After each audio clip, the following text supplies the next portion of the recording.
সামনে ঈদ চলে আসছে। ঈদের কেনাকাটা করার জন্য আমি মার্কেটে চলে আসলাম। মেয়েকে নিয়ে ছেলেকে ঘুম পাড়ায় রেখে আসছি, কারণ আজকে আমি আমার মেয়ের জন্যই কেনাকাটা করব। আর এই জন্যই আমি মার্কেটে চলে আসছি। আমি মার্কেটে চলে আসছি। আর এই যে দেখেন নতুন নতুন কালেকশন, সব সুন্দর সুন্দর কালেকশন। আর ঈদের ব্যস্ততা কিন্তু শুরু হয়ে গেছে। সবাই ঈদ সামনে, তাই সবাই কেনাকাটার জন্য ব্যস্ত।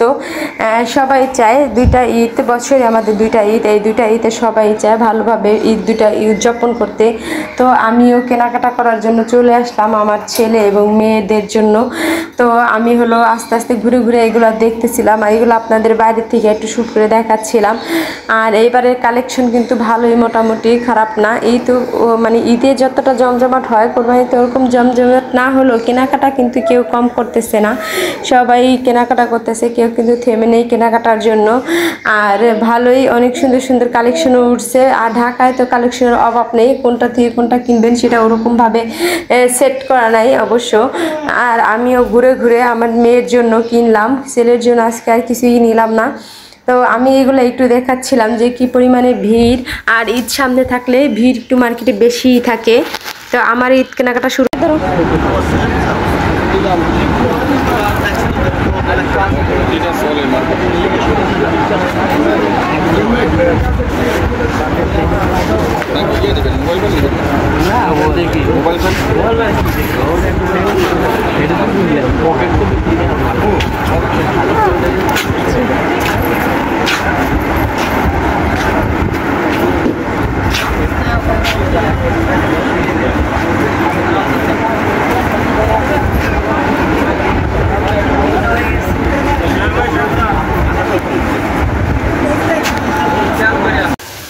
হ্যালো এভরিওয়ান, আসসালামু আলাইকুম।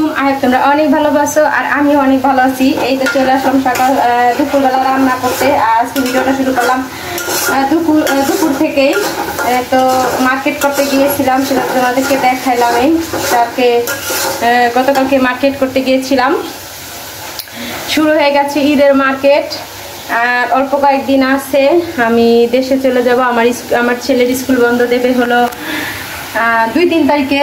তো আজকে 24 তারিখ, আর কয়েকদিন পরেই হয়তো বন্ধ দিবে।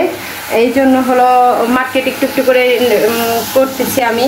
কারণ আমার ওদেরকে রাইখা বিকেলবেলা যাইতে হয়, আর অল্প একটু সময়ের মধ্যে আবার চলে আসতে হয়।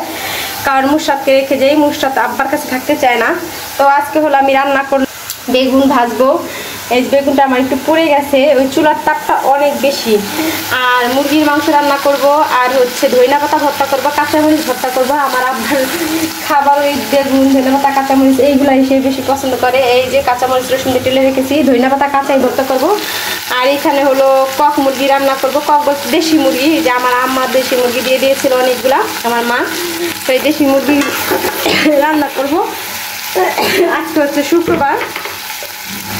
তো শুক্রবার আমার ছেলে আর আমার আব্বা গেছে নামাজ পড়তে।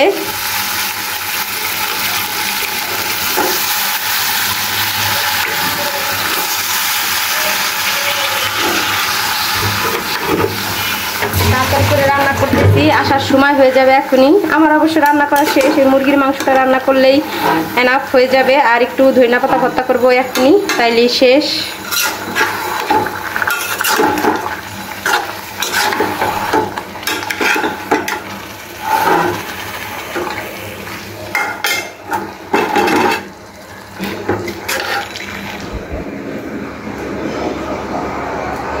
অনেকদিন যাবত বৃষ্টি, সেটা তো প্রতিদিন একবার না একবেলা বৃষ্টি হবেই, এটা অস্বাভাবিক কিছুই না। তো এখন আমি লেবুর শরবত বানাবো।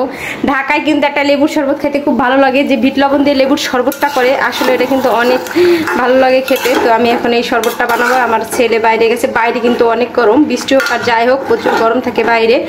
তো এখন আমি লেবুর শরবতটা বানাই রাখবো, আমার ছেলে আইসা যেন খেতে পারে।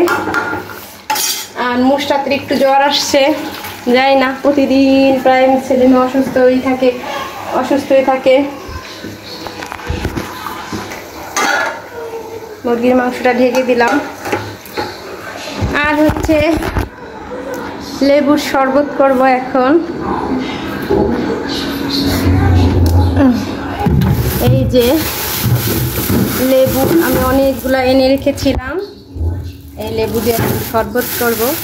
লেবুর শরবত খেতে তো অনেক অনেক মজা। আমার মা কয়েকটা লেবু নিয়ে এসেছিলো, কিন্তু ওই লেবুটা দিয়ে শরবত খেতে ভালো লাগে না।